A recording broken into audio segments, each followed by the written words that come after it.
Alright, so today I'm going to be auctioning off my Hakko FR-801 rework station. So as I've said, I want to do these gear reviews, and what I'd like to do with the gear reviews is I would like to auction off some of the old stuff that's just taking up space in my store. So this is going to allow me to fund future gear reviews, and it's also going to allow me to actually have space for the things I want to review. So again, this can't sit here if I want to review or own this. This has to leave. My store is very small. And as you can see, when you look at this, you may see, a broken-looking handpiece with a bent nozzle and, a bent holder and a broken knob with only where you have to look at the middle of the arch where the point is to see where it is you're actually going to be using what temperature you're at, and with an RMA sticker on it. You may say a beat-up hot air station, but when I look at this thing, I see a 5-year journey into learning something that a lot of people told me I was not supposed to be able to learn, that I wouldn't be able to figure out. And, again, as silly as it is, if you told me 5 years ago when I bought this, because you have to understand, when I bought this thing, I had no idea how to do any type of real surface mount rework. I had not worked on anything of this nature. My history was in just working on audio gear from 1951 to 1988, and one console that was designed in 1997. It's all through-hole soldering. It's all linear power supplies. It's all things that you can actually see. And here I'm going into working on these really complicated circuit boards, 10-layer boards with a 79-page schematic for something this small versus a 40-page schematic for something that takes up 3 rooms. And, with components that you need a microscope to see, where you can barely see the ends of your tweezers outside of 30x. And, I had no idea what I was doing. And I remember, when I bought this thing with the tips and all the stuff that came with it and the shipping, I paid maybe $700-something for it around then. And that $700 was actually my apartment rent at the time. So the amount of money that I spent on this was actually the same as the apartment rent that at the time I was barely able to pay. So I made an investment in a tool that I did not know how to use to repair devices that I did not understand the functionality of at a time when I did not have that money. And when people would say, do you know how to use this? And I said, no clue. They would go, well, do you know how to work on the device that you want? Are you going to use it on? They go, no. And they go, And I understand the laughing. Back then, if I were in the other person's shoes, I would be laughing and saying, you're an idiot. When I look at this thing, again, if you had told me 5 years ago that I was going to be one of the top 20 people in the world at diagnosing and repairing these products, I would have laughed at you. If you told me, hey, you're going to not only be better than these companies, but you're also going to be reverse engineering all the flaws and the mistakes that they made and fixing problems that they did not know how to fix, I would laugh at you. If you told me that I was going to be getting stuff back from these companies that I used to outsource board repair to, and I was going to be telling you exactly what it is that they did wrong, and then fixing it in front of you on camera effortlessly in 10 to 20 minutes, again, these companies, you have to understand, they have been in business. It's like some of the dumb ones like L2 have only been in business from 2009, but some of the smarter ones that I was outsourcing board repair to, they've been doing this since 1997. Like, they are really, really good at this. I was 5 years away from puberty when these people were starting to get good at component level motherboard repair. And when I look at this, I don't just see a fucked up looking hot air station with a bent nozzle and a burned off handpiece and a bent holster and a screwed up knob and a ripped off RMA label from when I had it serviced about 6 months ago.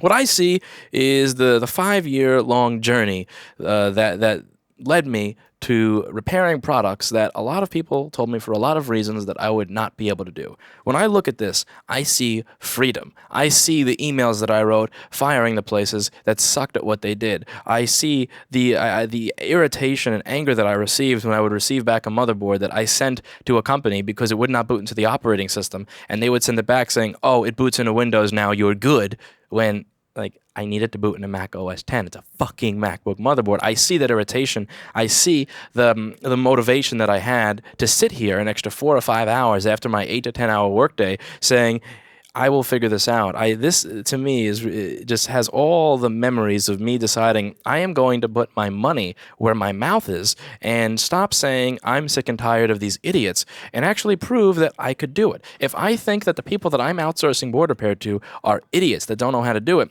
well, I know less than them, so what does that make me? That's kind of the way I was thinking. I can't call these people idiots if I know less than they do. So it's about time to put my money where my mouth is, and I figure it out. And what I talk about in a lot of these videos is I talk about is the concept of learning through excuses. So you have an excuse. Well, I could figure this out if only I knew how this little chip worked. I could do this if only I had the part. I can't do this because I don't have the tool to replace it. So what I do is, again, it don't matter if I'm behind on my apartment rent 2 or 3 months. It don't matter if I don't have the money. I'm going to find a way to buy this thing. I'm going to find a way to get it. I'm going to find a way to do it so that I can eliminate my excuses. So when I look at this, even though this thing is not as cool as this one, even though this is new and exciting and doesn't have any scratches on it, and has knobs. When I look at this, it's just it's one of the very few first purchases early on that I made to start eliminating excuses at a time when eliminating excuses at $700 back then